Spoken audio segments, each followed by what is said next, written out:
Hello friends, we will do some basic theory of permutation. Permutation of n similar objects in R different boxes or partitions. I repeat, permutation or arrangement of n similar objects in R different boxes or partitions. Example of this could be distributing 5 similar balls. Please mind, we are distributing 5 similar balls in 3 different boxes. So here number of balls n is 5, number of boxes R is 3. The formula based calculation is n plus R minus 1 C R minus 1. That is 5 plus 3 minus 1 C 3 minus 1, that is 7 C2 or 21. But what's the logic behind it? Let's check it this way. There are 5 similar balls. So we can arrange the 5 balls, which are the green dots. We can just keep the 5 balls. Since there are 3 partitions or boxes, we indicate the 3 partitions by 2 rods. Now here, if you see, the 2 rods are dividing the balls into 3 different boxes. Say in this example, in this case, the box 1 has 5 balls, second box here is empty, third box is also empty. If we put the rods anywhere else, like in this case, so first box has 2 balls, second has 2 and third has 1. If we put it any other way, say the third example, then the 5 balls are first arranged and then first box is empty, second box has 3 balls and third box has 2 balls.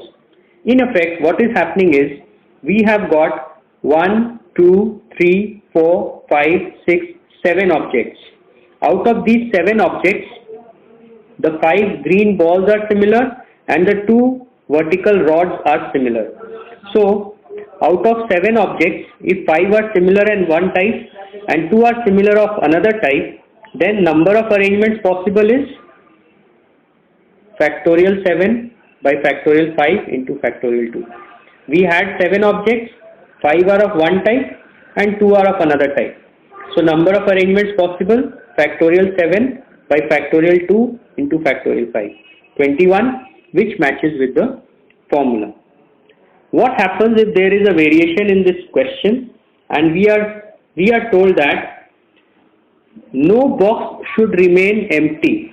None of the boxes should be empty. That is, each box should have at least one ball. Well, the formula is n minus 1 C R minus 1. That is 5 minus 1 C 3 minus 1. That is 4 C2. That is factorial 4 by factorial 2 into factorial 2. That comes to 6. Let us see how that happens.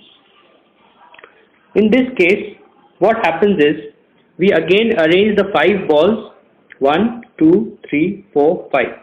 Now I can't put a rod here because if I put a rod here, then this box is empty. Similarly, I can't put a rod at this end. If I put a rod here, then this box is empty. So what do I have to do? I have to put the 2 rods in any of these 4 places. Otherwise, one of the boxes will be empty. Suppose I put a rod here, then this box is empty. You put a rod here, then this box is empty. So I have to put the 2 rods in any of these 4 designated places. In effect, I have to choose 2 out of the 4 places where I can put the rods. What is the formula for that? 4C2. That is 6. So if no box is remaining empty, then I can do it in 6 ways, which is as per the formula also. If you think logically also, I can put first 1 ball in each of the 3 boxes. Then I am left with 2 more balls. I can put the 2 in the first box, 2 in the second and 2 in the third. That is 3 ways. Or I can put 1 each in first and second, 1 each in second, third and 1 each in first, third.